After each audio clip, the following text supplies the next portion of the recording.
meu tutor, agora eu vou revelar aqui. O Padre Wander é meu tutor nos meus estudos. Eu conheci ele num programa Na Verdade, e da forma como ele falava sobre feminismo, o conhecimento que ele tinha, eu estava já estudando sobre esse tema da mulher. Eu, com toda essa minha audácia, para não dizer cara de pau, no final do programa eu falei: Padre Wander, o senhor tem que me adotar, eu sou uma boa aluna, eu preciso que o senhor me ajude e me conduza nos meus estudos. Que bom que o senhor me acolheu, Padre Wander. É uma alegria estar aqui com vocês nessa noite. Esse sonho desse evento surgiu no finalzinho de janeiro e nós estamos rezando muito para que ele desperte sementinhas de esperança no coração de todos vocês. O tema, para mim, é o tema sobre a mulher, e eu tomei a liberdade de escolher esse nome, a crise da mulher no século XXI, porque eu me percebo em crise na atualidade. Com a minha filha, eu tenho uma filha, deixa eu falar um pouquinho de mim. Eu tenho uma filha que acabou de fazer 18 anos, hoje eu deixei ela responsável pelos outros 3. Falei: filha, você fica cuidando deles? Claro, mãe, não precisa chamar ninguém, fica tranquila, eu fico com eles, tá lá, toda feliz. Já mandou foto, que já deu jantar para eles, que estava brava porque eu estava mexendo no videogame que não era para mexer, estava lá, fazendo as vezes de Viviane. Eu tenho um menino, Olavo, de 14 anos, e eu tenho gêmeos, o Tomás e o Tiago. São gêmeos idênticos, eles estão com 11 anos. Sou casada com o Paulo há 22 anos, sou juíza, esse ano vai fazer 16, né? 16 anos esse ano. Eu trabalho em Campinas, no Fórum Regional da Vila Mimosa, em vagas de competência acumulativa. Faço tanto processos criminais, família, Maria da Penha, enfim, eu sou clínica geral. O que aparecer, nós fazemos lá no Fórum. Eu adoro a minha profissão, não me imagino fazendo outra coisa, mas eu adoro ser mãe e adoro ser esposa. E a minha paixão por esse tema, mulher, ela é de certa forma recente.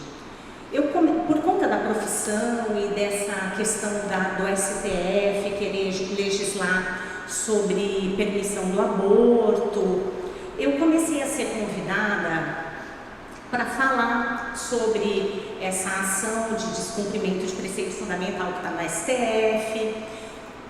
Fui convidada na Rede Século XXI para tratar sobre o assunto, e aí lá nas tantas me convidaram para ir num dia para falar sobre casamento, e eu percebia que as pessoas que me abordavam, e também para falar sobre mulher, eu quero que você vá falar sobre a mulher empoderada, mãe, e aí quando as pessoas iam conversar comigo para definir o que ia falar, né, elas falavam: então, queria que você falasse um pouquinho sobre as suas referências de quais foram as suas fontes de opressão. Eu falava: fonte de opressão? As discriminações que você sofreu, né, os homens que te oprimiram. Eu falava: mas não tive nada disso. Eu sou única filha, eu tenho 2 irmãos, meu pai é uma pessoa maravilhosa, que sempre me apoiou em tudo que eu quis, meu marido idem, se eu sou hoje o que eu sou é graças a ele, a tudo que ele sempre me apoiou. E aí eu falei: gente, mas tem alguma coisa, então vamos estudar mais sobre isso. E aí eu comecei a estudar sobre a mulher, sobre essas questões de feminismo, e comecei a me apaixonar sobre o tema. Porque eu fui me dando conta do quanto eu também estava contaminada por todos esses conceitos, porque nós somos filhos deste tempo. Nós somos filhos de um tempo em que as crianças crescem sabendo que a mulher é vítima e o homem é o opressor. Isso é fato para eles. Os meus filhos na escola, eles aprendem isso, que a mulher precisa ser tratada tratada diferente, não porque ela tem a mesma dignidade do que o homem, mas porque ela deve ser superior ao homem. E isso não faz o mínimo de sentido. E é em razão disso que nós estamos hoje nessa crise do século XXI. Será, amor, que eu vou dar conta? Foi.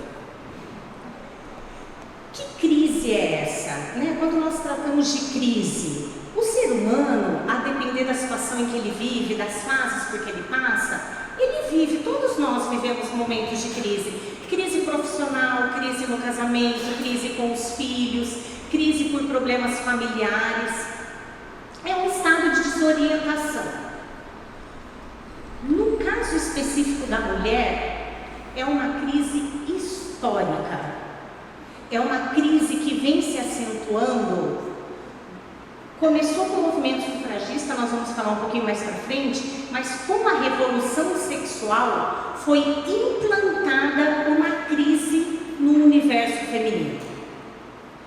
Antes, a mulher tinha as suas crises. Não sei se eu quero casar, não sei se eu quero ser freira, não sei se eu não quero ser nada. Era uma crise pessoal. Eu, Viviane, não sabia o que eu queria da minha vida.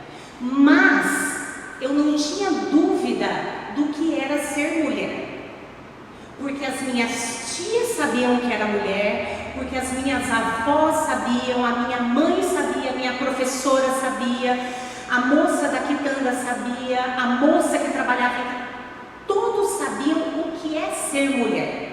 A crise era individual. Hoje nós não sabemos o que é ser mulher. Então nós vivemos essa dupla desorientação. Eu, Viviane, não sei o que é ser mulher. Na minha vida, com o meu esposo, com os meus filhos, na minha profissão, nas minhas relações. E o homem entra em crise junto e não tem como ser diferente, porque um está em relação ao outro.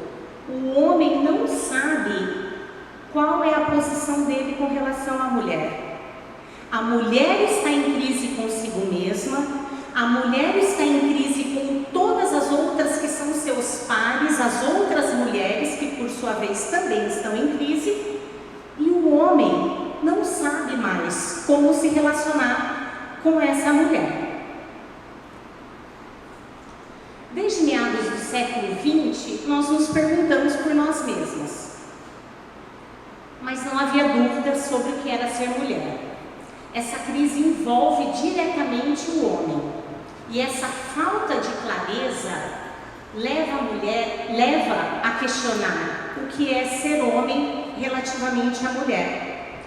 Se vocês pesquisarem rapidamente na internet, vocês vão achar todas essas questões agora de masculinidade e de masculinidade tóxica. Nós começamos a inserir palavras que não fazem o mínimo de sentido. O que é algo tóxico? É algo que te faz mal, é algo que te estraga a saúde, que te contamina. E a masculinidade está sendo encarada assim. Como chegamos até aqui? Então aqui eu fiz uma evolução muito rápida e muito singela sobre essas ondas do feminismo. Assim, essa divisão é a divisão mais comum que se tem sobre as ondas do feminismo. Começa com as proto-feministas. Na verdade, nem elas se definiam como feministas, mas quando surge o movimento feminista, elas avocam essas mulheres como as proto-feministas. Por quê? Essas proto-feministas, que são lá dos 1700, elas queriam o direito à educação das mulheres, assim como dos homens. A educação pública e a educação em escolas mistas, porque as mulheres eram educadas em casa e elas queriam que as mulheres fossem para a escola em escolas mistas. E é curioso a gente perceber como esse foco na educação em escolas mistas, ele é feito só com relação a um aspecto: a mulher tem que ir para a escola, mas não se analisa qual era o estado das escolas, qual era a situação das escolas em 1700. Eram escolas com ambientes absolutamente inóspitos para a frequência da mulher. Essa era a luta delas.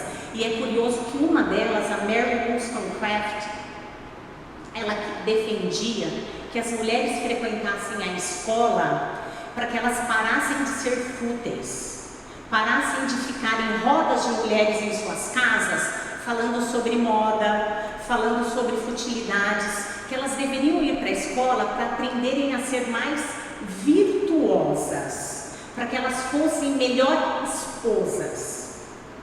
Todas as mulheres hoje têm acesso à escola. Nós estamos vendo mulheres mais virtuosas e melhores esposas e mães? Não. Então, provavelmente não era essa exatamente a questão a ser defendida. Na primeira onda, aí já vem as sufragistas, no início de 1900, pleiteando o direito ao voto. Começou com uma onda muito forte na Inglaterra. Os Estados Unidos foi o primeiro país a conseguir o voto da mulher, a Espanha foi bem mais tarde, a Inglaterra seguiu esse direito ao voto, mas ela foi encampada basicamente por mulheres envolvidas em partidos comunistas socialistas. Não havia uma defesa de direitos da mulher propriamente. Elas perceberam que algumas mulheres aceitavam essa massa de manobra de defesa do direito ao voto, quando não era nem todos os homens que votavam. Nós estamos falando aqui de uma época que precisava de poder aquisitivo e determinado status social para votar. Então não era que só as mulheres não votavam. As mulheres de fato não podiam votar, mas muitos homens também não votavam. Agora se questiona muito se o que a mulher conseguiu com esse direito ao voto foi um direito ou um privilégio. Porque o direito ao voto é um exercício de cidadania. O homem que tem direito ao voto tem dever de defender até as últimas consequências aquele para quem ele deu o voto. Isso significa ir para a guerra. A mulher ganhou o direito ao voto e não a obrigação correlata de ir para a guerra. Então, será que isso foi um direito ou um privilégio concedido? Mais uma coisa, os homens que garantiram o direito ao voto foi sempre homens que me pareciam com uma certa virtude, porque eles tinham mulheres e eles acreditaram, como foi o caso do Brasil, que se eu estou defendendo o direito das mulheres ao voto, a minha mulher tem que ser a primeira a ter esse direito. Então nós vemos homens virtuosos que reconhecem já a partir da própria mulher esse direito ao voto. Havia uma liga na Inglaterra de mais de 40 mil mulheres completamente contrária ao direito ao voto. Elas tinham outras reivindicações que elas achavam que as mulheres precisavam pleitear e eram muito contrárias, e não se costuma falar sobre elas. É como se as sufragistas fossem unanimidade na época, e muito pelo contrário. Elas eram um grupo bastante pequeno, e quando elas começaram com a Emily Pankhurst fazer badernas, quebradeiras, muitas foram abandonando por ver o tom que esse movimento estava seguindo. Era um tom bastante autoritário. Inclusive essa Emily Pankhurst, ela tinha várias filhas, e uma delas, quando percebeu, resolveu sair do movimento. A mãe dela falou que se ela não servia para executar as ordens do movimento, que ela saísse realmente, porque ali elas estavam para receber e cumprir ordens. Então não havia de fato uma preocupação com a mulher propriamente. Clara Campo Amor é uma espanhola que era de partido de esquerda, e ela defendia vivazmente o direito da mulher ao voto, e era realmente por convicção. Só que o Partido Comunista na época percebeu que se concedesse naquele momento às mulheres o direito ao voto, a ala conservadora espanhola ganharia as eleições, porque as mulheres eram suscetíveis à opinião dos maridos, que por sua vez eram conservadores. Então o movimento sufragista da Espanha deu um passo atrás. Não vamos trabalhar para que as mulheres tenham direito ao voto, porque isso não vai ser bom para a nossa causa. A Clara Campo Amor continuou a defesa, ela foi expulsa do partido e teve praticamente a vida política dela arrasada em razão disso. Segunda onda, 1960, sexo, drogas e rock and roll, a revolução sexual. Aqui o movimento feminista começou a deixar as claras para que ele veio. Então é nessa fase que nós temos o divórcio, aborto,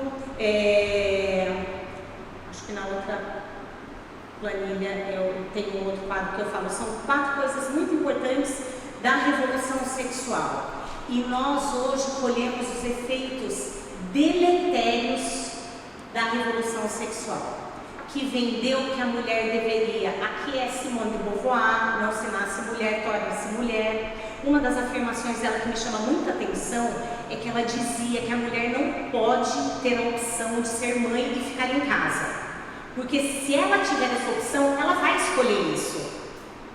Por que será? Porque isso é da vocação da mulher. Então essa era a defesa de que a mulher fosse para o mundo público e deixasse o ambiente privado de lado. A terceira onda, alguns dizem que ela já se encerrou e que nós estamos indo para a quarta onda. A terceira onda entra forte com ideologia de gênero, com o lesbianismo, com o homossexualismo. Infelizmente os nossos irmãos argentinos estão bastante avançados nessa nova onda do feminismo. Tem um livro do Agustín Lajes que chama da Máscara Vermelha, Feminismo e a Nova... eu já vou lembrar. E ele trata na primeira parte do feminismo e na segunda parte da ideologia de gênero. E ele é argentino, é amigo da Mel, inclusive. E ele trata, ele mais um outro autor, com enfoque na Argentina. E esses dias o Paulo ficou até bravo quando o pessoal da TV foi lá em casa para o nosso evento de fim de ano, né? E eu peguei o livro para ler um pedaço para eles. E é algo assim bizarro o que eles têm feito. Para resumir para vocês, a mulher, para ser o ser superior que o movimento feminista quer que elas sejam, ela tem que ser lésbica. O lesbianismo é o ideal de mulher. Enquanto as mulheres não atingirem esse padrão de mulher, elas não estarão satisfeitas. Então eu acredito que a gente já está saindo daqui dessa era de ideologia de gênero, de trans realmente, para partir para essa quarta onda que alguns afirmam. E aí nós fazemos essa pergunta. Pensamos especialmente na década de 70, que ainda é muito palpável para nós, até por conta de filmes, documentários que nós temos acesso. Nós estamos mais felizes, nós mulheres, nas nossas relações, nós estamos mais felizes hoje, depois de tantas conquistas de direitos, de privilégios, de acesso livre às universidades, a direito ao voto, a votar e ser votada, a exercer qualquer profissão. Isso de fato tem nos trazido felicidade? E aqui um estudo de 2009, um estudo muito denso, muito consistente, de 2 pesquisadores americanos.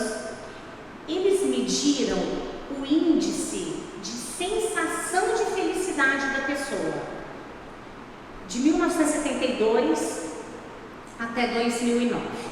Então, eles iniciaram, é um estudo muito completo, o estudo é gigante, eles foram muito detalhados nas perguntas, mas eles iniciaram assim, tomadas todas as variáveis juntas, e aí depois eles esmiuçam as variáveis, acesso à escola, acesso ao trabalho. Como você diria que vão as coisas hoje em dia? Diria que está muito feliz, feliz ou não muito feliz? Esse gráfico, o rosinha aí é da mulher e o cinzinha é do homem. Olha onde estava o índice de felicidade da mulher em 1970. Estava lá em cima no 2. Ele chega aqui no meio de 1990, lá embaixo, perto de -2. E aí sobe um pouquinho. Nunca como estava lá em cima. Algumas pessoas podem falar, mas é porque elas não tinham noção do que era que elas estavam perdendo. E quanto mais se quer, mais se tem. Esse índice teve as maiores discrepâncias nos países onde as conquistas de direitos das mulheres foram maiores. Nos países desenvolvidos foi onde teve a maior diferença. Vejam que essas... tem uma luzinha aqui, vamos ver. Olha, essas torrezinhas aqui são as diferenças do índice de felicidade masculino para o feminino. Olha aqui, a mulher mega insatisfeita. Por que essa nossa felicidade, essa noção de felicidade não aumentou? E uma das respostas que Julián Marías, um filósofo espanhol, dá, é uma resposta bem simples, mas dela nós podemos extrair muita coisa.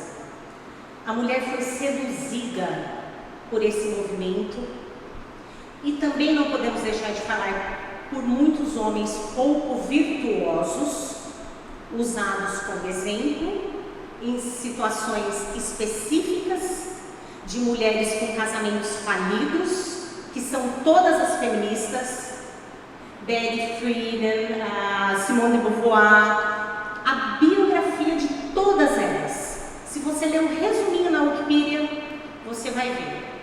São situações de extrema infelicidade que elas querem que isso sirva a regra. Se eu não conseguir ser feliz no meu casamento, ninguém é feliz no seu casamento. A mulher entrou na vida pública deixando na porta aquilo que é próprio dela, o feminino. Ela entrou no universo masculino como se masculino fosse. Essa foto eu achei ela muito... Eu troquei ela hoje de manhã, estava uma outra foto, aí na hora que eu achei essa, eu falei, é essa. Veja, uma mulher que não se distingue em absolutamente nada dos homens que estão à sua volta. Não há nada de feminino. É claro que isso é uma figura. Tem muitas vezes, aliás, estou vestida assim, com um terninho, um taizinho. Mas a mulher ingressou nesse universo masculino sem pleitear as mudanças nesse universo para que ele recebesse também o feminino. Porque não se trata de fazer com que o ambiente se torne feminino 100%. Se trata de levar o feminino ao ambiente que era até então 100% masculino.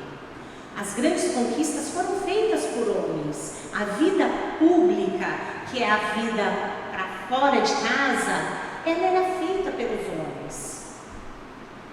E quem ficava para dar estabilidade, quem ficava com a comidinha pronta, com a roupa limpa, quando esses homens, por exemplo, voltavam das guerras, eram as mulheres, que sempre garantiram uma situação de normalidade para aquelas vidas. E isso foi se perdendo. E o que acontece quando nós esquecemos a nossa condição feminina? Primeira coisa que acabei de falar, a gente se masculiniza. Não. A gente não se masculiniza, a gente se despersonaliza.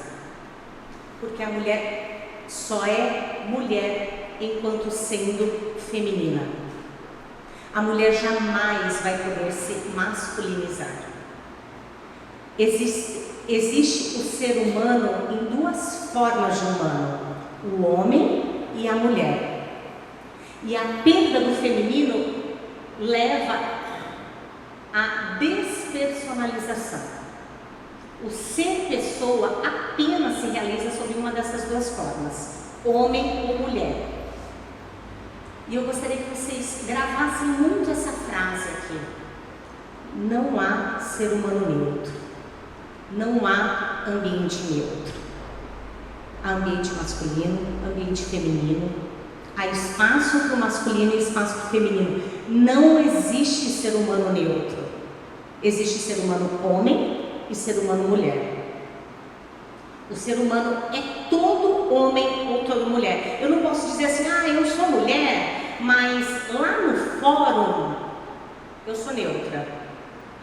Como que eu posso ser, por exemplo, ter os meus dedos neutros? Eu sou toda mulher, mas os meus dedos são neutros. mas meu braço, não. Ou se é todo homem, ou se é toda mulher. Não existe ser humano neutro. E aqui então, e é muito gostoso quando eu falo para um público católico, porque essa é a parte mais apaixonante, e para mim assim, eu espero que para vocês aconteça exatamente o que aconteceu para mim. Quando eu comecei a estudar teologia do corpo, São João Paulo II é algo assim, é como se, não é nem um feixe de luz, é como se fosse assim, um universo todo de luz se abrindo para nós. Porque ele, naquele ciclo, a teologia do corpo, eu não sei se vocês sabem, mas ela é um ciclo de catequeses que ele deu. Várias. E eles reuniram nesse livro. Para além desse ciclo de catequeses, ele tem uma encíclica, padre, a Mulheres Dignitatis. Exortação encíclica, chama Mulheres Dignitatis. E é de lá que eu retirei essa citação. O Papa João Paulo II, ele esmiuça o sentido do ser humano. Primeiro, o ser humano não existe enquanto pessoa isolada. Se eu sou humano, eu sou em relação ao outro, em direção ao outro, que ele chama de dom de si mesmo. O ser humano não existe para estar sozinho, ele existe para ir em direção ao outro. E aí ele traz essa citação do Gênesis. E isso aí a gente começa a pensar e falar, puxa, mas é evidente, né? Está lá no Gênesis. O homem não pode existir só. Se fosse bom para o homem estar só, ele não teria feito a mulher. Pode existir somente comunidade de dois.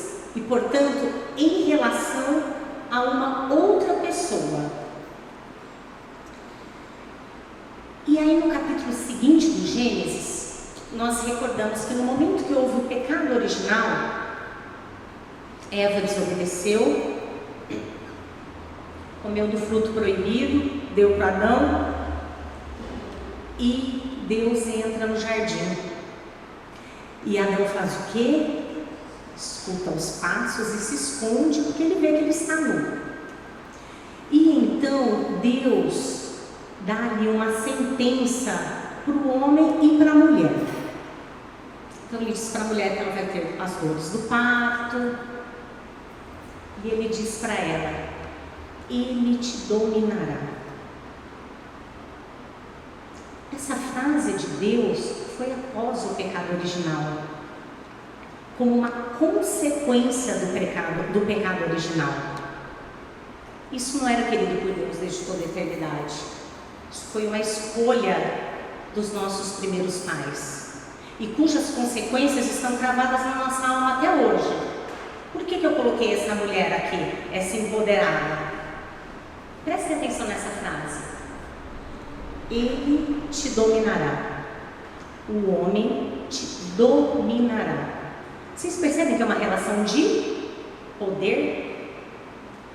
E é uma relação de poder não como o ideal que nosso Deus sonhou para nós, enquanto homem e mulher, mas como consequência do pecado original. E o que nós estamos fazendo hoje? Nós estamos virando o jogo, porque afinal, nós somos muito poderosas. E cadê o brilhinho, gente? A consequência é isso. Nós estamos querendo que ela te domine. É isso que Deus sonhou para nós? Ao invés de nós buscarmos que este homem, cujo pecado original tende a fazê-lo querer dominar a mulher, que este homem se torne mais virtuoso, que este homem ame a mulher como Cristo amou a igreja e morreu por ela, nós estamos fazendo com que as mulheres estabeleçam essa relação de poder e viciosa com relação ao homem. Se vocês olharem em todas as matérias, agora vai pipocar, né? Porque está chegando o Dia Internacional da Mulher, empoderamento feminino. Empoderamento feminino. Uau, é o máximo, nós temos que ter poder. Para quê? Para nós dominarmos os homens? Para nós dominarmos os homens? Sou muito complicada também. Com essa consequência do pecado original, houve então essa perda da estabilidade da igualdade entre homem e mulher. E isso nós percebemos nas relações entre homem e mulher desde sempre. A complementaridade de homem e mulher ficou prejudicada. Criou-se uma relação de poder, que hoje está sendo agora invertida.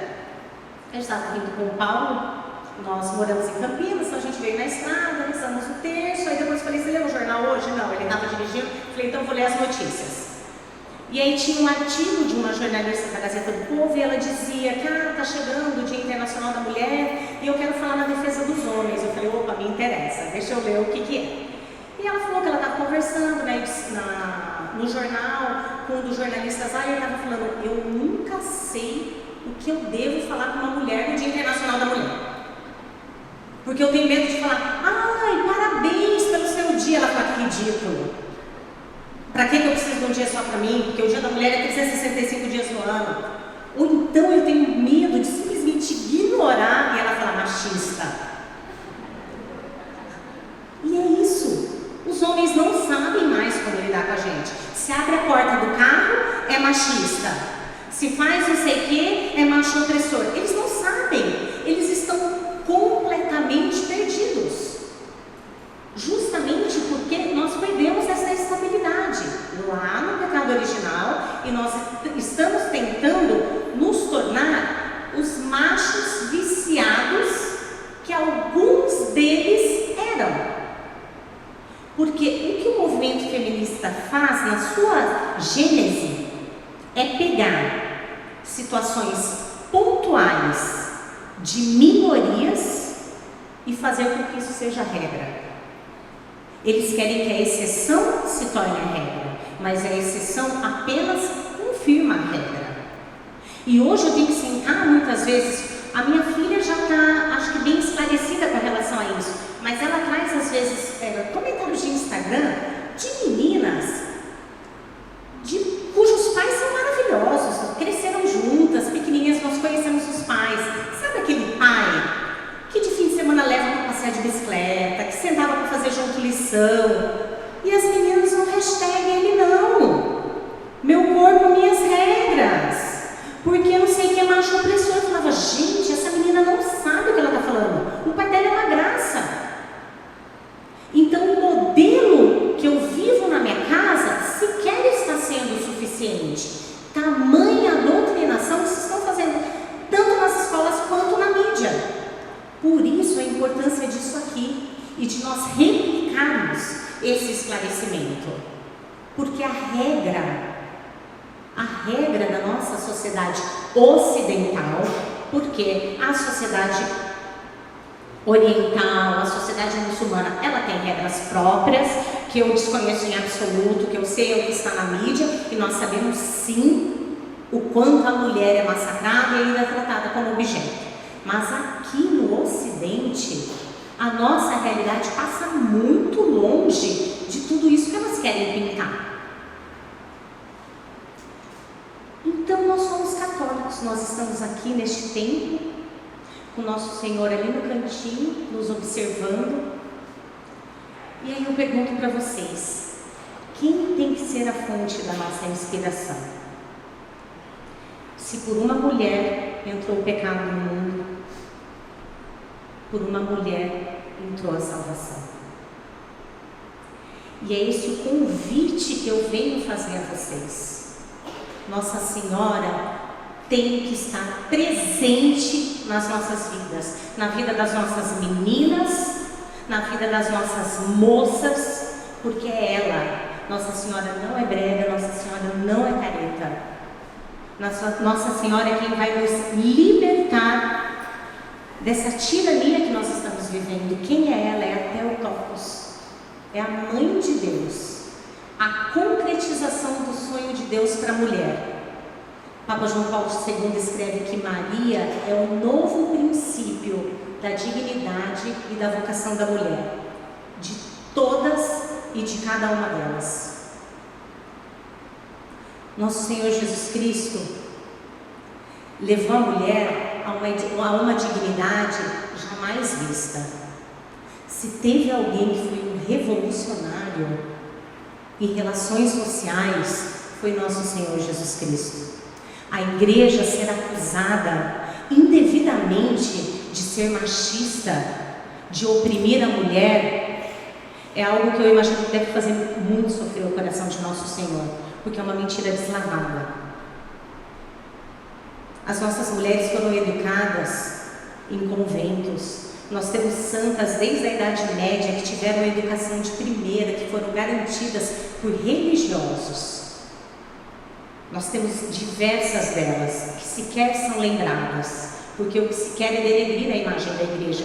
E eu entendo que eles queiram fazer isso mesmo, e eles precisam fazer, porque se a verdade vier à tona, vai sair à venda dos nossos olhos. É Maria que resgata a nossa dignidade. Em Maria, Eva redescobre qual é a verdadeira dignidade da mulher e da humanidade feminina. E aqui eu lembro de novo para vocês, só há duas formas de viver o humano, nenhuma outra. É o humano homem e o humano mulher. É o humano masculino e o humano feminino. Por quê? Porque assim Deus quis desde toda a eternidade. Em Maria, Deus resgata integralmente o que sonhou para a mulher. E aí a gente para e fica se perguntando, caramba, olha o que eu estou perdendo. Olha o que eu estou perdendo em desconsiderar Nossa Senhora na minha vida, em me preocupar mais com o que as blogueiras, os instagramers, as mulheres saradas, descoladas estão falando sobre o empoderamento feminino, do que sobre o que Maria significa para nós. Quando a criou, quando a quis por si mesma, Deus resgata o sonho para cada uma de nós.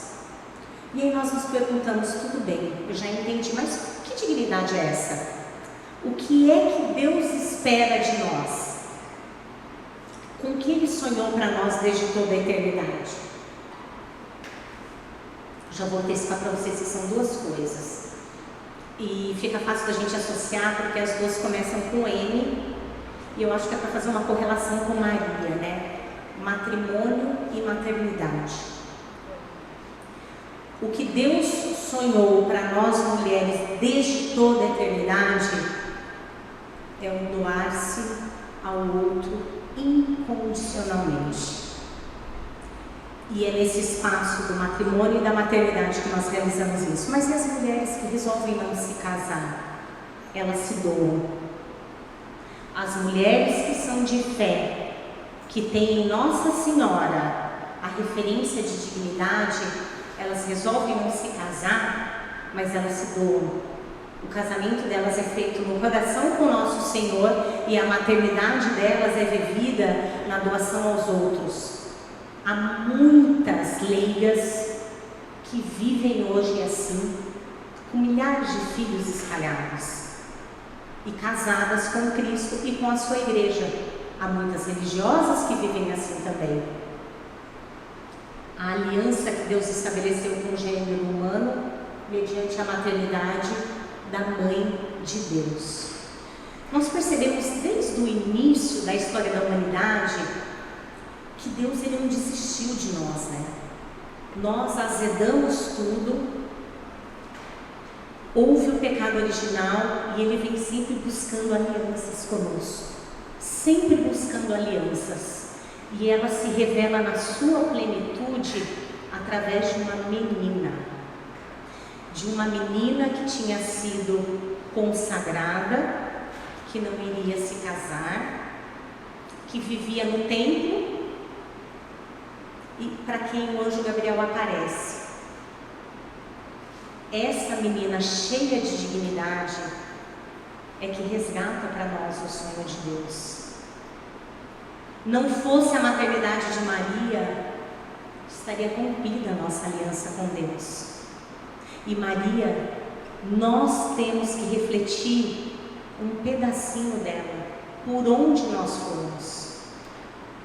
É ela que resgata a nossa dignidade. E se nós ficamos pensando também, né, em Eva, lá atrás, Adão foi feito do barro e Eva foi feita de uma costela de Adão. O que faz a costela? Para que serve a costela? Ela tem duas funções. Ela permite que o pulmão se expanda para a entrada de ar e ela protege o coração. Qual é o nosso papel? A entrada de ar é a entrada de vida. Nós só nos sustentamos enquanto respiramos. E a vida pulsa no coração. Por isso nós viemos de uma costela. É esse o nosso papel na sociedade. E foi isso que Maria encarnou como ninguém. Uma coisa é certa: quando chegar a hora, nada que tiver sido produzido pelo homem subsistirá. Um dia todas as realizações humanas serão reduzidas a um monte de cinzas. Por outro lado, todas as criaturas nascidas de uma mulher viverão eternamente, pois a elas foi concedida uma alma imortal, feita à imagem e semelhança de Deus. Esse é do livro O Privilégio de Ser Mulher. Eu indico muito. É um livro fininho, mas essencial para nós começarmos a resgatar aquilo que Deus sonhou para todas nós. Nós não somos mães para publicarmos fotos da nossa barriga e depois de mês a mês o nosso filhotinho lindo no Facebook, no Instagram, para ter curtidas. Nós não somos mães e pais para que nós possamos levar os nossos filhos para viagens. Nós somos mães e pais para conduzir almas para o céu. É esse o nosso papel. É essa a nossa vocação. Conduzir almas para o céu. E aí nós temos que rever toda a nossa vida, né? Porque aí a gente se pergunta, eu tenho filhos de 18 a 11. Eu tenho preparado o meu filho para o mercado de trabalho ou para a eternidade? Quais são os valores que eu tenho passado para os meus filhos dentro de casa? Quais são os sacrifícios que eu tenho feito pelo meu filho? Para que ele ganhe o céu ou para que ele ganhe muito dinheiro? Ficou escuro. Matrimônio. Então Deus faz uma aliança. A aliança de Deus através de Nossa Senhora. E Cristo se refere à igreja como a sua esposa em diversas passagens. Percebe como a nossa vida é um reflexo da vida de Cristo? Maria vem ser a nova aliança e nós, pelo matrimônio, homem e mulher, somos um pequeno reflexo do matrimônio de Cristo com a igreja. Essa é a maior importância e dignidade do matrimônio. A relação recíproca entre marido e mulher é entendida por nós cristãos a imagem da relação entre Cristo e a igreja. E não por outro motivo que nosso Senhor diz: maridos, amai as vossas mulheres como Cristo amou a igreja e se entregou por ela. Porque as pessoas gostam de usar só a primeira parte. Mulheres, sejam submissas aos vossos maridos. Continua, continua lendo aí. Vamos lá, termina de ler. Porque é um mandamento recíproco. Essa submissão do homem, da mulher ao homem, é a submissão da mulher ao homem, enquanto o homem que ama a sua mulher, como Cristo amou a igreja e se entregou por ela.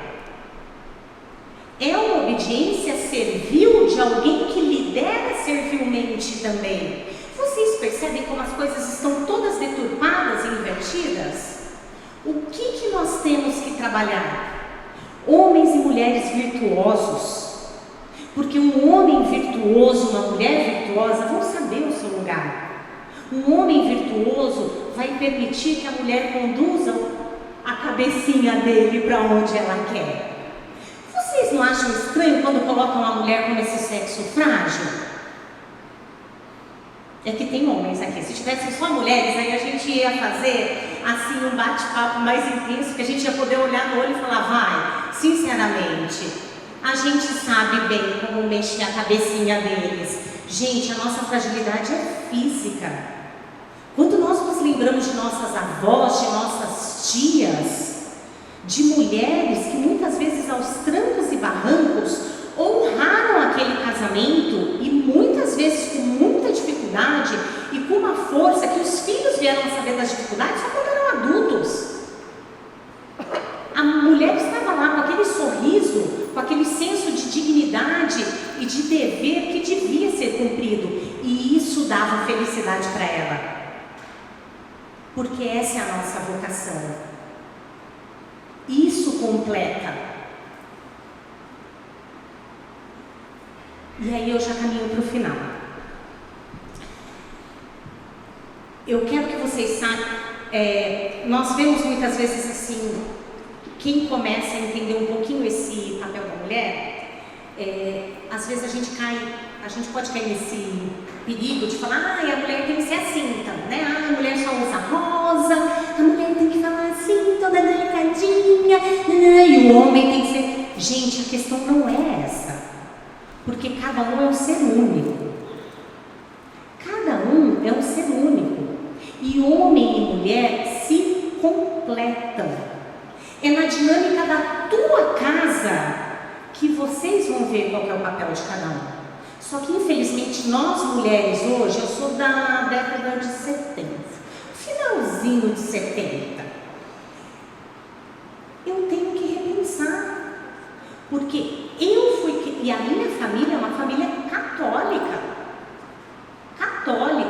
Meus pais, graças a Deus, são católicos, vim de berço católico. Meu avô, que ajudou o bispo a celebrar meu casamento, era ministro de Eucaristia. Então, a família católica, mas eu fui criada para ser uma grande mulher de negócios. Eu cresci ouvindo, vai batalhar para você não ser dependente do teu marido. E hoje as mulheres estão independentes. As mulheres ganham, as mulheres têm a sua vida. E nós não estamos mais felizes por causa disso. Nós não estamos. As mulheres estão se afundando cada vez mais. E aí fica muito claro, elas vão se afundar. Nós temos, inclusive nós católicos que temos noção disso, nós temos que rever os nossos papéis. Nós temos que fazer exames de consciência com frequência. Sabe por quê? Porque nós vivemos num mundo em que o feminino é deixado de lado, propositadamente. Não é porque eles, tadinhos, é que eles querem defender o direito da mulher. Não. Porque se eu penso no feminino, é natural que eu vá pensar na maternidade e no matrimônio. Ou que eu vá pensar em doar-me a algo mais grandioso. E como disse a Simone de Beauvoir, as mulheres não podem pensar nisso. Se elas pensarem, elas vão querer isso. E aí nós vemos algumas mulheres que estão recusando sistematicamente a maternidade. E ao mesmo tempo, elas têm cachorros que são tratados como filhos. E picham no corpo, meu corpo, minhas regras. E o cachorrinho não pode ser maltratado. É uma inversão gigantesca. Então, o que nós temos que sair daqui hoje pensando? Primeiro, nós temos que sair com o coração cheio de esperança. Porque o nosso modelo já pisou na cabeça da serpente. O nosso modelo já nos garantiu a vitória. O nosso modelo é Nossa Senhora. O nosso modelo nós não temos o que temer. E é ela que vai nos ensinar a sermos novamente mulheres. E nós precisamos dessa referência. Porque vocês imaginam que essas meninas hoje, meus filhos de 11 anos, eles têm amigos, muitos com pais separados. Muitos. A minha filha tem amigas cujas mães vão na balada com elas, porque separou do pai e elas já vão na balada. vocês percebem que nós vamos perdendo aquelas referências que eu tenho da minha mãe, da minha avó, das minhas tias. Nós vamos perdendo esses modelos. E qual a importância desses modelos? Nós somos simbólicos. Nós precisamos olhar para alguém e falar: puxa, isso funciona. Eu não sei quem de vocês estava aqui ontem. Não dá uma alegria quando a gente escuta o Fábio e a Andréia falando? Um casal de verdade, que passa pelos maiores perrengues. Esses dias alguém perguntou no Insta para ela, eu vou contar porque está no Insta, talvez ela tenha até tratado: você nunca chora? Ela falou: nossa, tem dia que bate um desespero por alguma dificuldade. São 11 filhos, são 11 almas, uma diferente da outra. Eu corro no quarto, me tranco, choro, rezo, passo a mão na cara e saio. Claro que a gente chora, claro que é difícil, mas nós não estamos sozinhos. Nós temos Nossa Senhora conosco. Nós precisamos resgatar aquilo que é próprio da mulher. O nosso coração se enche, a nossa vida adquire sentido. É aí que a gente encontra o nosso sentido. E aí você disse: então não é para trabalhar. Não! Vamos ser aquilo que nós quisermos, desde que esteja de acordo com a nossa vocação. Então, por exemplo, às vezes ficam defendendo: tem que ter cota de mulheres para a política. Tem mesmo? Se vocês têm contato com mulher, com vida de político, gente, o político comprometido é uma dedicação insana. Ele não tem tempo. Quais são as mulheres que, assumindo a sua vocação, vão ter condição também de serem excelentes políticas? Muito poucas. Vocês percebem que não é uma questão de cota, é uma questão de vocação. Não há de haver cotas para mulheres. Há de haver mulheres que exerçam na política o seu papel sem prejuízo da sua vocação. Se é uma, se são 10, pouca diferença faz. Agora, no Tribunal de Justiça, já, escutem o que eu estou falando, vai vir cota para desembargadora. Tu vai ter que ter cota para desembargadora. Por quê? E se eu não quiser chegar no Tribunal de Desembargadora? Eu não quero, vou querer ficar com os meus netos, vou querer ficar perto de casa. Não quero ficar juizinha lá mesmo, não preciso ser desembargadora. Por que nós temos que ter cotas? Nós vamos tirando o mérito da mulher. Eu, quando passei no concurso, não tinha cota. Eu concorri de igual para igual com os meus pares. Nunca sofri nenhuma discriminação no Tribunal de Justiça. Nenhuma. Somos todos iguais, avaliados pela nossa competência. No momento que eu crio cota, eu estou dizendo para a mulher que ela é menos capaz do que o homem. Isso não é verdade. Então nós podemos ser aquilo que nós quisermos, só que nós somos cristãos. Nós vamos dar conta da nossa alma e da alma daqueles que Deus confiou para nós na eternidade. Então eu queria terminar com essa frase de São José Maria Escrivá, que foi ele tinha um pensamento, em espanhol eles falam pensamento futurista. Ele olhava lá adiante. No início ele foi muito criticado porque ele estimulava as mulheres a também se profissionalizarem. Em uma das entrevistas que ele deu sobre o papel da igreja, o papel da mulher na igreja e na sociedade, ele diz que a mulher está destinada a levar a família, a sociedade, a igreja, algo de característico que lhe é próprio e que só ela pode dar. Sua delicada ternura, sua generosidade incansável, seu amor pelo concreto, sua agudeza de engenho, sua capacidade de intuição, sua piedade profunda e simples, sua tenacidade. A feminilidade não é autêntica se não reconhece a formosura dessa contribuição insubstituível e se não a insere na própria vida.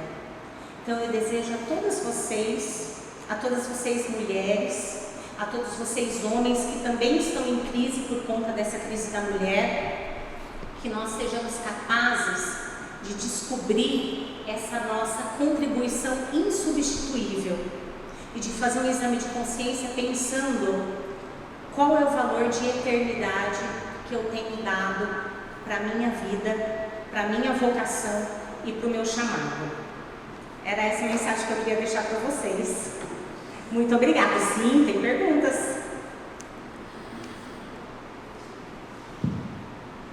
Eu falo alto, se quiser. Viviane, olha, ontem eu fiquei quietinho, mas hoje eu vou ter que... Eu vou colocar uma nas suas mãos, tá bem? Bom, não sei se vou conseguir sintetizar, mas vamos lá. A educação do ser humano num determinado tempo, e a Santa Igreja sempre foi mestra da humanidade, mestra em todas as direções. Por quê? Porque tem a plenitude da verdade. O que acontece é que, em alguns séculos idos, a educação não formava determinada pessoa para ser bem sucedida profissionalmente, e o resto que fica a deriva. Havia uma formação integral que unificava o todo, mente e coração, família e vida profissional, o que criava, de fato, uma atmosfera de unidade de todo o viver, que é uma coisa impressionante. Em nossos dias, o modelo educativo que nós temos, e você abordou muito bem, é para formar fabricantes de sucesso profissional. Por onde? É isso que eu vou jogar no seu colo. Qual a maior cooperação que a mulher poderia dar para enfrentar e quebrar na espinha dorsal essa epidemia que nós estamos tendo?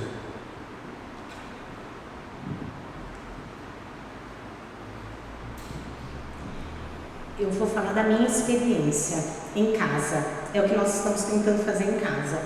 Minhas crianças, na minha cidade, eu moro em Indaiatuba, que é uma cidade pequenininha perto de Campinas, não tem escola confessional lá. Então eles estudam numa escola normal, apostila Anglo, cheia de feminismo e de ideologia de gênero e tudo mais.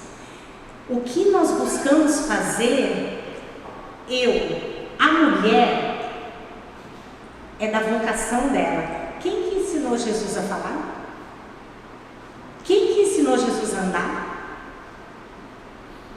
A mulher é educadora por vocação. Esse é o nosso papel por vocação. Nós fazemos. Por que a maioria das professoras são mulheres? Por que a maioria das enfermeiras são mulheres? Porque a mulher se dá ao outro. Então, em casa, o que a gente tenta fazer, padre, é um contraponto. Nós assumimos, e não é da escola, é dos pais, em primeiro lugar, o papel de educadores dos nossos filhos. Então, é isso que nós assumimos. Tentamos fazer o contraponto do que está sendo mostrado na escola, desde os mais velhos até os mais pequenos. Trazer essa responsabilidade para nós. E a educação é primordialmente, porque daí reflete todo o resto, é a educação da alma. Então, se você não consegue acompanhar os temas da atualidade, você consegue falar sobre virtudes. Porque para você falar de virtudes, você vai ter que ser mais virtuosa. Você vai ter que lidar com aqueles seus defeitos e se tornar mais virtuosa para mostrar para o teu filho que é aquilo que você está querendo que seja uma semente em nascimento no coração dele. Então nós estamos sempre nesse trato, padre, de educar as almas deles.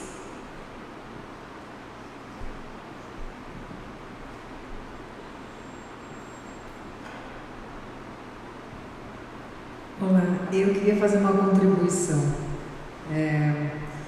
Eu acho que o homem, toda a história, o homem foi apontado e criticado. Então ele, de certa forma, foi beneficiado em poder ver os seus problemas. Já a mulher sempre foi vista com uma aura de santa. E agora ela está tendo a oportunidade de ver os seus problemas. Então, eu acho que essa é uma oportunidade histórica para a mulher. Ela começar a ver os erros dela. Por que ela segue isso? Então, a virtude vem em se perceber doente também, em ver os problemas que tem e se corrigir, dentro da humanidade que ela tem com a ajuda do homem. Então, o homem e a mulher juntos caminham para Deus e não disputar com o homem, destruir o homem, que é o que estão querendo fazer, né? Destruir a família. É uma grande oportunidade que a gente tem de discutir esse tema e falar dos problemas que as mulheres talvez nunca tocaram nesse ponto, né? Então, eu acho que é isso mesmo. Eu falo que nós somos felizes de estar nessa época, porque a impressão que eu tenho tudo é muito cíclico na história, né? Então nós viemos de um mundo onde havia uma certa quantidade de homens que de fato tratavam as mulheres com desprezo, aí nós estamos aqui, que as mulheres agora podem tudo, e nós temos que caminhar então para aquilo que se aproxime o máximo possível do que Deus sonhou para nós, e é a mulher com a ajuda do homem. Eu gostei muito disso que você falou, é a mulher com a ajuda do homem. O meu marido tem me ajudado muito a descobrir o meu feminino, muito. Nós tratamos muito desse assunto, esse assunto é muito recorrente em casa, e ele tem me ajudado a descobrir o meu feminino, e é assim mesmo, porque a mulher é mulher enquanto ela é em direção ao homem. O Leão Marias, ele dá um exemplo que eu gostei demais. Ele falou: se houvesse só mão direita, não haveria sentido eu dizer mão direita e mão esquerda, seriam todas mãos direita, portanto seria mão. Só faz sentido eu dizer direita e esquerda porque não é mão direita e mão esquerda. Só há homem porque há mulher. Não há sentido um sem o outro, porque senão seria todo ser humano neutro. Não há. Deus não criou um ser neutro. Deus criou um ser na forma homem e mulher de viver. Então é muito mais fácil a gente conseguir descobrir o nosso feminino quando nós temos a ajuda do nosso esposo, do homem de referência e também virtuoso que está do nosso lado, porque eu sou mulher sempre em relação a ele, né?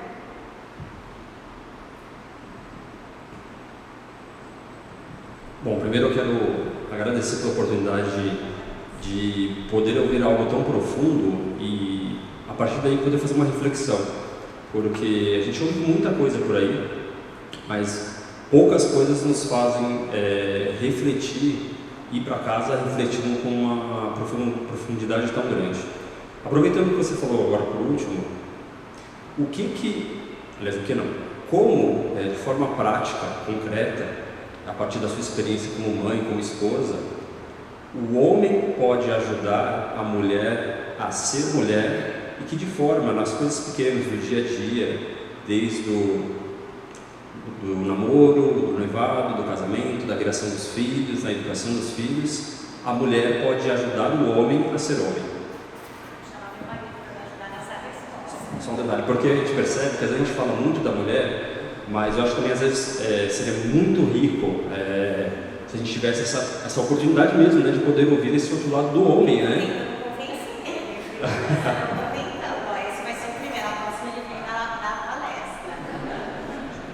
Boa noite, pessoal. Essa situação não era esperada, viu? Mas vamos lá. A sua pergunta é muito válida, porque nós temos um papel extremamente importante. Não só eu sou homem porque eu estou do lado dela, mas ela também é mulher porque está ao meu lado. Essa é uma recíproca. No dia a dia, a sua pergunta, na prática, o que eu, desde o dia que nós casamos, eu estou aqui não para ser feliz, eu estou aqui para fazê-la feliz. O que ela busca?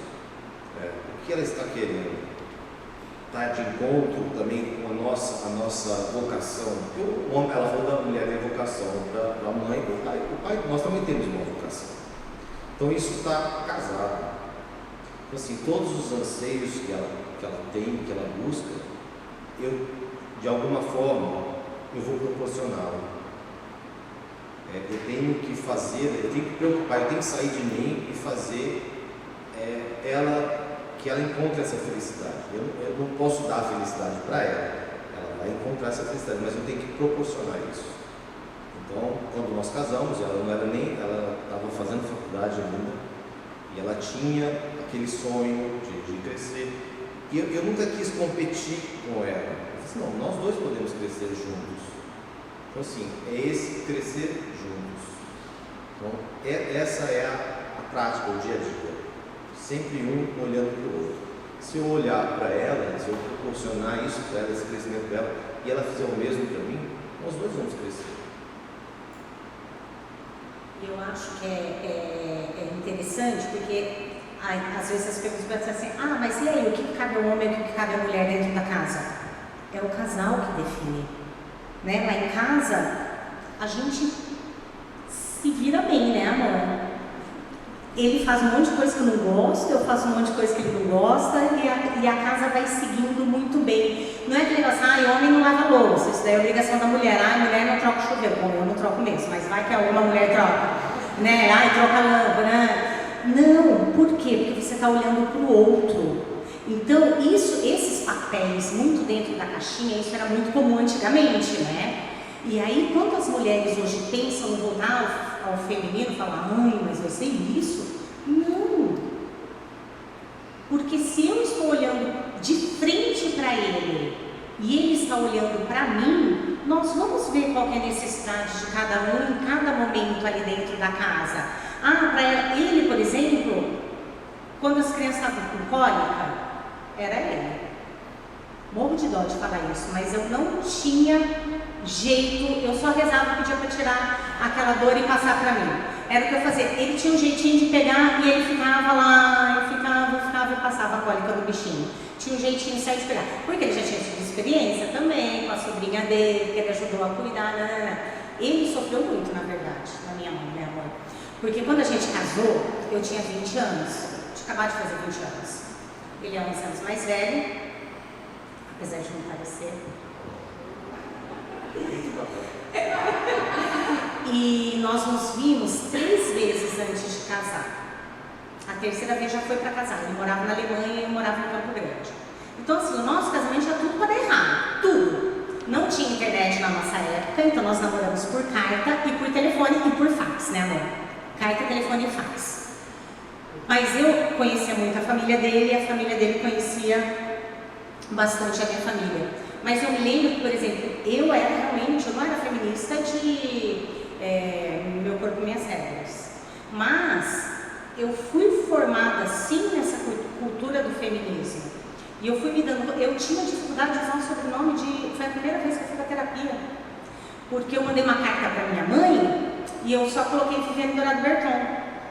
E aí a minha mãe falou, filha, cadê o Chaves? Não sei para que eu coloquei isso daí, mas como? Que eu vou perder minha personalidade? Gente, eu não usava. E aí a minha mãe falava, Paulo vai ficar triste com isso. É meu pai, minha filha, não tem cabimento. Mas pensa mais, não devia ter colocado. Por que o homem não coloca o sobrenome da mulher? Fui para terapia, foi a primeira vez que eu fui fazer terapia, porque eu não aceitava. Então veja, é uma coisa tonta, mas é uma pessoa que está completamente sem noção daquilo que está sendo construído. Porque a gente vai sendo levado por essa onda, porque todos os meios falam disso. E aí está o papel da igreja, Padre Wanda, eu queria te parabenizar imensamente. Nós precisamos falar desses assuntos, porque eu era rata de grupo de oração e dei uma mancada dessa. Nós precisamos falar desses assuntos, porque a família é a base da sociedade. E o que se quer, no meu estudo do feminismo e da mulher, para mim é muito claro. O movimento feminista, eu falei que eu não ia falar, Padre Wander, mas eu vou falar, não consigo me controlar. O movimento feminista, ele quer acabar com a família. Ponto final. Acabar. E acabar com a família pela maternidade e pelo matrimônio. É tudo o que ele não quer. Que a mulher se case e que a mulher tenha filhos. E a gente se vê muito contaminado. Então, assim, ele teve uma paciência de Jó comigo. E até hoje, às vezes, às vezes não, a gente sempre conversa. Porque o que acontece? Eu adoro o que eu faço. E muitas vezes a gente recebe um monte de convite. Aí às vezes ele fala, mas será que você vai dar conta? Aí eu paro, penso e falo, é verdade. Porque o que tem que orientar a nossa vida? A nossa vocação. Então, se eu me casei, eu tenho que ter, depois de Deus, é uma ordem de preferência. Deus, meu marido, meus filhos e todo o resto. Aí todo o resto entra o trabalho, nananã. Então, a gente tem que sempre estar de olho nessa pirâmide para ver se a gente não está botando o eu, Viviane, no meio das coisas. As pessoas, às vezes, a gente fala, né? Como é que você consegue fazer tudo isso? Nossa, mas você faz tudo isso? Sim, a gente coloca uma ordem de preferência e aí Deus multiplica o nosso tempo. Multiplica, é uma coisa impressionante, mas a gente precisa obedecer essa ordem de preferência. Você quer falar mais alguma coisa?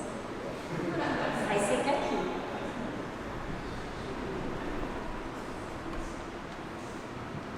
Boa noite. Em primeiro lugar, eu queria agradecer, né, por tudo que estou aprendendo aqui com vocês. Mas eu queria aproveitar essa oportunidade para falar um pouquinho da minha vida, porque eu tenho 3 filhos, né, e só agora, depois de tanto tempo, é que, fazendo uma análise do que eu passei, eu e minha esposa, nós criamos 3 filhos, hoje eu tenho 4 netos, né? E não tem como deixar de observar um fato muito importante. Nós passamos tanta dificuldade porque os filhos são completamente diferentes um do outro. Então é uma tarefa muito difícil para qualquer família. Criar os filhos e educá-los é muito difícil. E eu não quero aqui dizer que eles são maravilhosos, não são melhores que ninguém. Eles são normais, graças a Deus, dentro das possibilidades deles, estão indo bem. Porém, salta para mim um fato muito importante. Hoje, eu sei que eu sempre fui ajudado pelo Espírito Santo, só que eu não sabia. Porque ontem nós tivemos uma palestra aqui, onde eles disseram assim que marido e mulher, em todo lugar que eles estavam juntos, até no leito, em qualquer lugar, quando tomavam uma decisão, eles tomavam uma decisão a 3. O marido, a mulher e Deus. Então, eu imagino que, porque eu nasci numa família católica, e eu tive essa felicidade de nascer numa família católica, eu tive um começo razoável, né, de religião. Então, as famílias, hoje, quem se propõe a formar uma família e não tem essa condição, eu acho que daí é muito difícil de dar certo. Por isso que eu queria dizer que eu hoje estou bastante propenso a continuar. Eu faço parte de alguns grupos aí que a gente diz que é o resgate do Pentecostes, sabe? Toda a renovação carismática, né? E eu acho de extrema importância, né? Então é isso daí. Muito obrigado. E o senhor sabe o que é muito importante? Que o senhor e a sua esposa compartilhem essas experiências com os mais novos. Nós precisamos de casais mais... Você quer? De casais mais experientes compartilhando. Porque vocês têm uma bagagem. E uma bagagem com muita superação. Então nós precisamos, porque às vezes a gente só fica dando ouvido para os jovenzinhos. E nós precisamos desses casais que estão aí como testemunho vivo do matrimônio atriz, né? Então, assim, meus parabéns para o senhor e para a sua esposa, e que o senhor aproveite esse matrimônio vivido de verdade para ajudar os casais mais novos, porque nós precisamos da ajuda de casais mais experientes.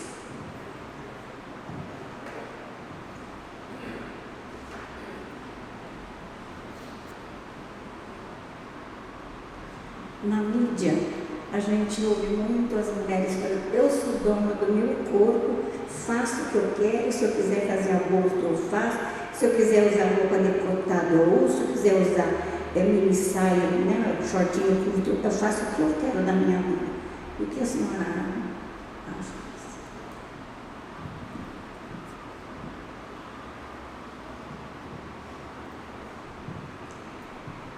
A gente tem visto muito isso, né? Ontem, inclusive, eu mandei um vídeo para minha filha de um rapaz no YouTube, parece meio roqueiro, o cabelo dele é branco, com azul aqui embaixo, um mocinho novinho. E ele estava falando exatamente disso, de uma moça no carnaval que estava praticamente nua e, enfim, numa cena bizarra.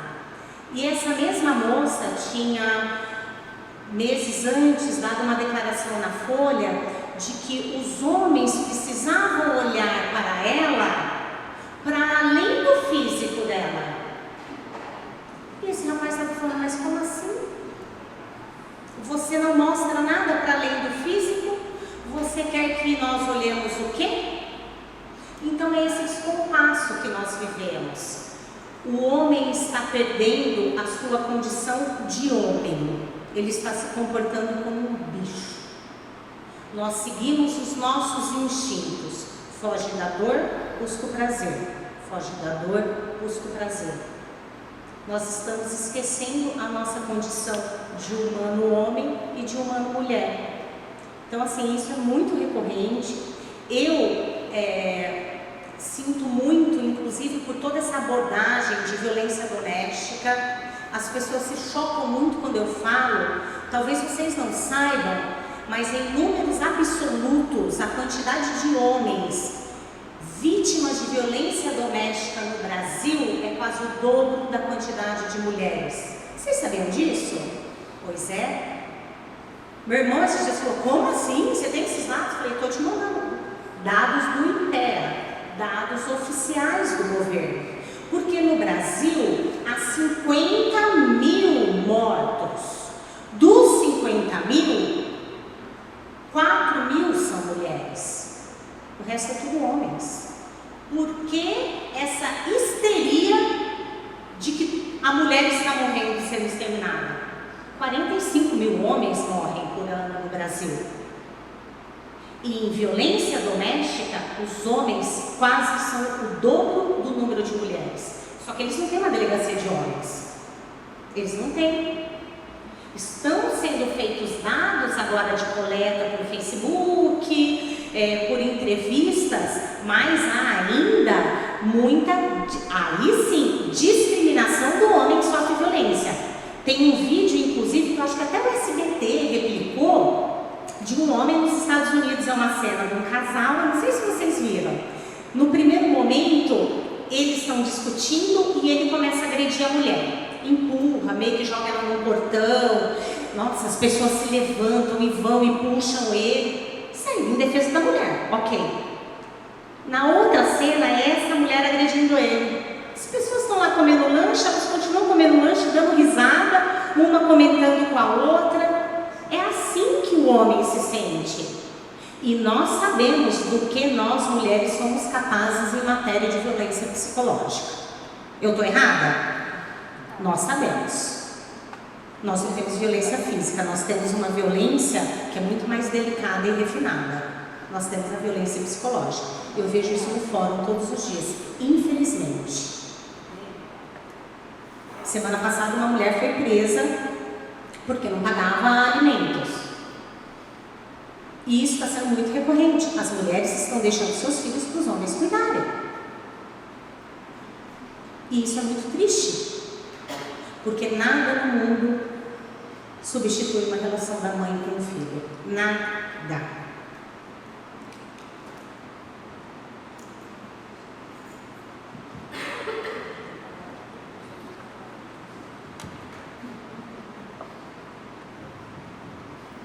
Boa noite.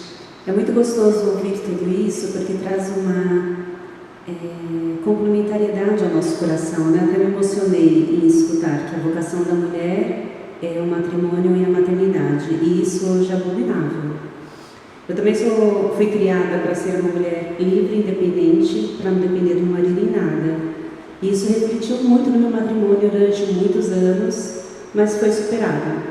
Então minha pergunta é, de que forma que você conseguiu superar esses ecos? Eu não sei, por exemplo, eu fui criada para não ser submissa. E como ajudar essa geração hoje, principalmente no ambiente profissional? É uma geração que é movida para o consumo e bem-estar. Então são meninas que até se envolvem em relacionamentos, mas a maternidade, ela vem depois das viagens pelo universo, né? Nem mais o mundo, depois de conquistar a faculdade, o MBA, após todos os idiomas do mundo, todas as conquistas pessoais do mundo. Como levar para esse ambiente estéril, que é um ambiente diferente, porque dentro de casa nós temos 3 filhos, é mais fácil convencer. Eu tenho uma filha de 15 anos e conversando, catequizando, pegando esses modelos do dia a dia. Mas no ambiente profissional, como conseguiremos ecoar e tentar esterilizar um pouco essa catequese do feminismo que está muito forte?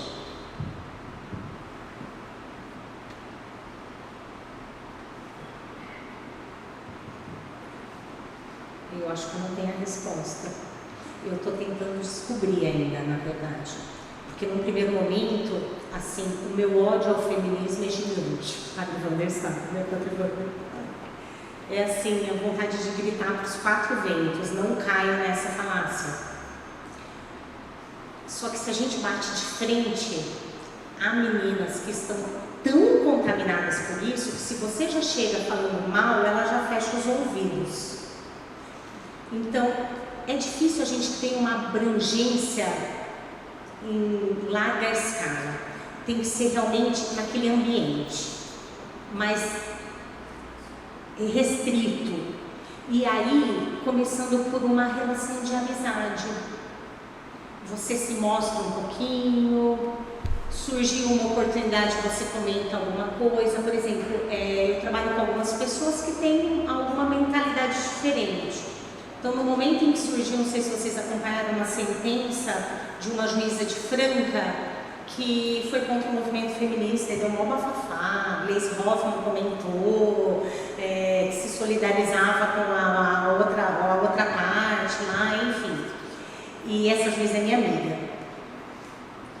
E aí a gente levou essa matéria, acabou vindo para o fórum, né, lá para o nosso convívio. E aí eu tentei levar um pouquinho a reflexão deles. Puxa, mas vocês viram a fundamentação? E uma das pessoas que é muito próxima a mim lá, que é uma cabeça já bem de esquerda, ela falou: você sabe que eu estou chegando à conclusão de que ela está certa mesmo? Nossa, o Espírito Santo. Então, assim, eu acho que é devagar, né? E é assim com a nossa conduta. Eu acho que o exemplo arrasta. E para isso a gente tem que cada vez ir se conscientizando do nosso papel do feminino, né? As tuas dificuldades são as mesmas minhas. A gente, assim, a cada dia a gente vai vendo, caramba, que mentalidade feminista é essa minha. Eu me pego até hoje, assim, porque a gente foi meio que formada para isso, né? Vai ser acho que a grande realização dos meus pais foi quando eu passei no concurso para juíza, né? E quando eu falei para minha mãe que eu queria ter 3 filhos, ela falou: você tá ficando louca? Como assim? E aí eram gêmeos, eram 4, né? Como assim? Você vai ter, você tá maluca? Você tem essa vida toda corrida, né? Então a gente se vê muitas vezes nessa situação. Eu me vejo muitas vezes até com a Sofia, com a minha filha. Poxa, será que estou valorizando mais a Sofia nas potências femininas dela? Ou querendo que vai, minha filha, faz, aconteça, você tem que ser uma ótima profissional. Por isso que a gente tem, eu acho que esse assunto vai ter que estar meio que em pauta sempre. Então, assim, com os seus filhos e com os amigos, em rodas, quem é professor, levar de alguma forma. A gente vai ter que fazer desse assunto um assunto meio de pauta frequente. Por quê? Quando a gente traz um pouquinho de luz, talvez, eu gostaria que você tivesse sentido essa sensação hoje. Você fala assim: é isso mesmo. Mas é tão óbvio que você fica se sentindo meio retardado. Você fala: como eu não percebi isso antes? Né? Eu, pelo menos, com essa sensação. Claro que é isso. E as pessoas também percebem. Então eu acho que é isso. E cada um vai meio que descobrindo, sabe, no seu ambiente. Eu também não tenho uma resposta dada assim. A gente vai tentando. Algumas vezes eu fui muito incisiva. Eu fiz uma primeira postagem no Instagram dos livros que eu estava lendo, né? E aí eu postei um trecho de um livro daquela deputada Ana Caroline Campagnolo, que eu comecei pelo livro dela, Feminismo, Perversão e Subversão, se não me engano. E aí eu botei um trecho e falei: eu não caio mais, né? Nossa, aí veio aquele monte de comentário. Aí a minha filha, tadinha, pegou e printou e postou no Instagram dela. Aí veio as feministas: fala pra sua mãe que ela só é juíza hoje porque nós lutamos pelos direitos dela. apaga tudo, minha filha. Apaga. Porque não vai adiantar. Né? As pessoas já vão olhar para mim e falar, lá vem aquela. Não vai nem escutar o que eu tenho para falar. Eu falei, não, a abordagem não é essa. O que a gente tem que mostrar? A maravilha que é ser mulher. É difícil. Ser homem também não é fácil. Tem que fazer barba todo dia. Né? A gente depende uma vez por mês. Eles têm que fazer barba quase todo dia. Cada um tem as suas dificuldades. Mas nós estarmos bem conosco mesmas, né? Que delícia ser mulher. Que delícia cuidar de mim. Nós vemos hoje as mulheres se descuidando da beleza. E especialmente dessa beleza. A mulher cuida da beleza do corpo, para se vender como um pedaço de carne. E o indivíduo se revela no rosto. E é essa beleza que nós temos descuidado. A nossa feição, a suavidade da nossa fala, o sorriso acolhedor, o olhar no olho do outro. Essa beleza nós temos esquecido. E é isso que a gente tem que resgatar. Gente, vocês viram como eu falo? Você perguntou uma coisa, eu fui lá para outra agora. Então, primeiramente agradecer, né, a oportunidade desse terceiro dia, Padre Wander, pela iniciativa, né, porque realmente eu percebo que é exatamente isso. Há uma palavra que diz: o meu povo morre por ignorância, não é? E assim, a importância de nos instruirmos, de nos juntarmos para poder ouvir, aprender, não é? Para que não sejamos enganados, engolidos pelo mundo. Porque de fato eu percebo que a grande luta é contra a perca da nossa identidade.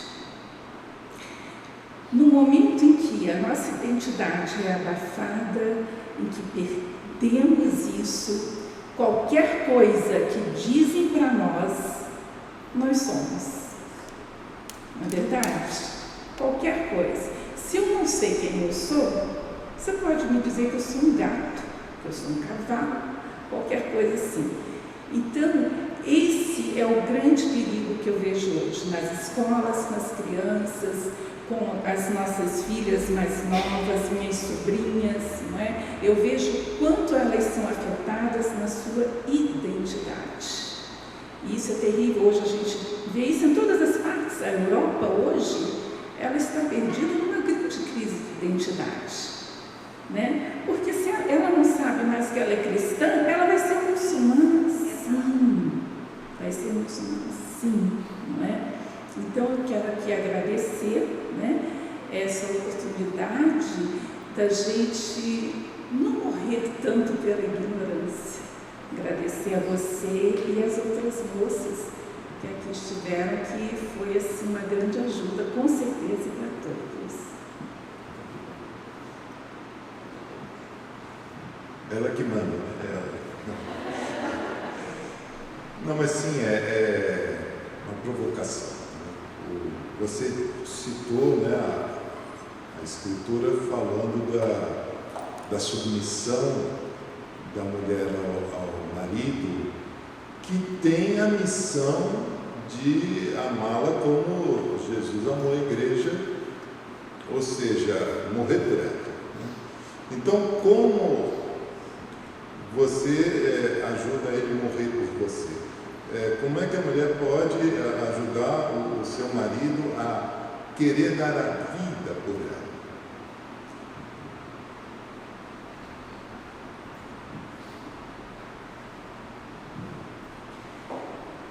Descobrir esse feminino e exercer o feminino faz com que o homem tome consciência desse masculino dele. Eu procuro, pelo menos, essa é a vivência que eu tento ter em casa com ele, mostrar para ele o quanto eu admiro e o quanto eu quero a presença dele como pai, como marido, tomando conta da nossa casa. E isso é difícil para mim, porque o senhor percebeu que eu sou meio mandona e controladora, né? Só do jeito de falar a gente já percebe. Mas isso é uma batalha que eu tenho que travar muito dentro de casa, para saber qual é o que eu preciso estimular nele. E isso é diferente, os estudos mostram, a mulher produz hormônios de uma forma totalmente diferente do homem e ela responde totalmente diferente dele.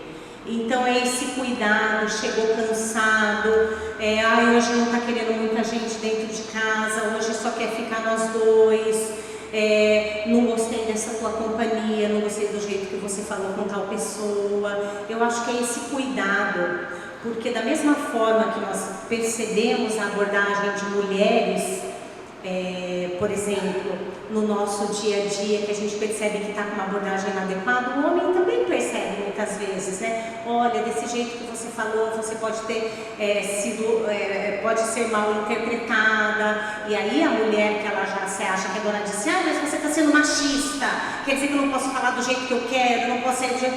Não, a questão não é essa, porque na verdade isso é uma proteção, né? Uma proteção que ele está tendo. Então eu procuro, assim, é um descobrir, na verdade, de acordo com as necessidades dele, mas é um olhar o que ele está precisando hoje. E eu faço muito isso, inclusive, com as crianças. Eu precisei ficar 5 dias fora num curso que eu fiz e ele estava super gripado. E eu tento estimular muito isso em todos os filhos, mas em especial na Sofia. Falei, filha, a mamãe não vai estar em casa? Esses dias o papai está muito gripado. Você sabe como é que é homem, né? Tipo, a gripe mata ele. Então eu falei, filha, cuida do papai, por favor, tá? Veja como é que ele tá, deita um pouquinho com ele, pergunta se ele tá precisando de alguma coisa. Isso é uma coisa, eu faço isso, né, amor? E eu tento estimular isso nela, então eu acho que é isso. Eu acho que cada caso é um caso, mas você tem que olhar para o seu marido e falar do que ele está precisando para estar um pouquinho melhor. Ele precisa ficar em silêncio hoje? Ele precisa que eu me cale um pouco? Ele precisa que eu ouça? Eu acho que é dessa forma que eu tenho procurado. Nós vamos caminhar para o fechamento. Paulo, vem cá, meu querido, por favor. Bom, 2 coisas bem rápidas, e aí nós vamos lançar uma jornada. Primeiro, a primeira vez que nós tivemos uma conversa mais profunda, houve o primeiro contato quando fomos gravar Na Verdade, e foi muito rico, mas foi tudo muito ágil, né, Viviane? Depois, a Viviane veio a São Paulo com o Paulo e os filhos, e nós podemos, naquela ocasião, ela até deu uma palavra para a vida para nós no final. Podemos conviver um pouco mais intensamente aí na Assembleia de Laço, com a família, somos amigos, uma família muito querida. Depois de tudo aquilo que ela falou, cooperamos em alguns trabalhos, e tem mais ainda, né? Temos o mesmo caminho santificante pessoal, né, Viviane? Se não bastasse, fazemos parte do mesmo caminho santificante pessoal. E o que acontece? Na conversa que eu tive com a Viviane e com o Paulo, esse querido também, ela me disse uma coisa na mesa diante dele que calou muito forte. Talvez foi o ponto mais alto, entendam, hein? De tudo aquilo que naquele momento eu tinha escutado. Foi quando ela disse assim, Paulo tem uma bagagem profissional gigante, é engenheiro, comandou uma planta da Bosch durante décadas, e profissional de uma envergadura, de uma estatura enorme. E quando a Bosch removeu a plataforma, não houve relocação, porque não se tinha campo para relocação, e naquele momento hoje ele está trabalhando, mas está em relocação. E como o Brasil tem algumas coisas meio que endêmicas, meio que estranhas, que o homem da envergadura intelectual profissional dele, mas que é humilde, morou na Alemanha vários anos, porque de lá é a Bosch, né? Hoje, com 50, você é velho, é adolescentice do nosso mercado, né? Que são os jovens. Jovens são tesouro, mas os jovens, espera lá. Bom, guardando proporção. Naquela ocasião, acho que eu já fui um pouco prolixo, mas é que eu queria chegar no centro, chegar no coração da questão. Ele disse, Padre, então eu não perco nunca a clareza de que ele é o patriarca da nossa aliança. Você disse isso na mesa. Eu chorei isso de minha esposa. Que ele é o patriarca. E é contra isso que o feminismo letal e mórbido, né, Viviane? Você demonstrou com muita competência. Está trabalhando, desculpem a expressão que eu vou usar, demoniacamente. Ele sabe que se ele implodir cada um dos dois na sua gênese, ele implode todo o resto. Eles são os alicerces. Cada um à sua forma são os alicerces. Mas onde é que, e a Viviane mostrou com uma competência rara hoje, onde é que a verminose vai atacando corrosivamente, despersonalizando? Lindo, Viviane, nunca mais eu vou esquecer. Meu filho, me emociona. Padre, eu não me esqueço nunca que ele é o patriarca. Eu sou um tesouro. Por Deus, eu sou um tesouro. Sabendo da responsabilidade de ambos. Então, minha irmã, olha, grande gratidão por tudo desta noite. Eu vou convidar, eu sei que eu vou dar um susto neles aqui enormemente. Vivi, o Paulo, agora passe aqui para a minha esquerda, por favor. Eu vou chamar a Thaís para entregar em nome uma delicadeza, agora vai ser para a semana, viu, Paulo? Você come com os filhos junto com ela. E eu quero convidar o Sérgio e a Ângela, viu, Paulo? Por favor, meus irmãos, meus amigos, deem um caminho aqui, porque eu tenho que pegar o lanche agora. E aí eu te entrego para as considerações finais, tá? Junto ao Paulo. Bom, tudo isso, vida, família, mulher, é para começarmos um caminho apostólico de semeadura novo. Vocês sabem do anelo e do desejo que tenha tempo de irmos por aí, mas é que não dá para sair tudo sem a cooperação de vocês. E há mais de um ano que eu, Sérgio e Ângela, mantemos um grupo de estudo, imagina, de teologia cética. Na verdade, começou o Porquê a Igreja do Giussani. A gente começou estudando a obra do Porquê a Igreja do Giussani, uma obra-prima. A gente ficou 6 meses em 5 páginas. É que a coisa é da melhor. Você tem que ir voltando e voltando e voltando. E hoje nós estamos estudando a vida e a obra de Santa Teresa de Lisieux, a partir do grande comentador dela, o maior de todos, que é o seu filho espiritual, que tinha 3 anos quando ela foi para o céu, que é o beato Marie Eugène do Menino Jesus e da Sagrada Face, que quer ver a Deus. E criou-se um laço. E esses dois queridos têm uma bagagem, não precisam curar não, e nem se inchar, nenhum nem outro. Tem uma bagagem enorme, que eu não vou contar qual é, um dia eles contam para vocês. Eles têm uma bagagem gigante. São papais de 3 filhos, vieram do Rio de Janeiro, ele é engenheiro de sistemas da Síncro, onde eu celebro de vez em quando as terças-feiras, né? Mas onde eles têm missa todos os dias no oratório. O Funari viajou conosco para a Terra Santa. O Maurício, o Aveiro é CEO da Síncro, ele é CEO da Síncro, ainda é. Bom, fato é que esses queridos foram postos no caminho do Padre também por Deus. Oravam aqui para os lados do grupo, se mudaram aqui, porque se identificaram de uma tal forma com o cristianismo que propunhamos, e mudaram para cá. Com o cristianismo que propunhamos, que mudaram para cá.